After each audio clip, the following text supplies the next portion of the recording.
Hi guys, so ngayon naman ay nagluluto kami ngayon ng chili garlic oil. Hindi ko na napakita yung process ng pagluluto.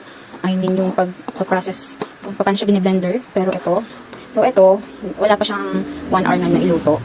So maghintay, 9:30 kami nag-umpisa, so mga 10:30 pa lang ito matatapos.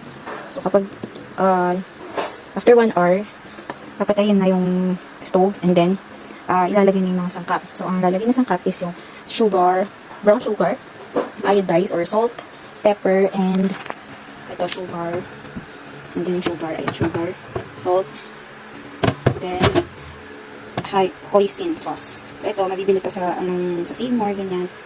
And ito, laurel at yung star anise. So mamaya yun ilalagay. So ayan, ito muna ang lulutuin natin. Kailangan nahalo yan lagi. And yung dapat niya is nakalulang. Bawasan pa natin. Ayan, nakalulang siya dapat.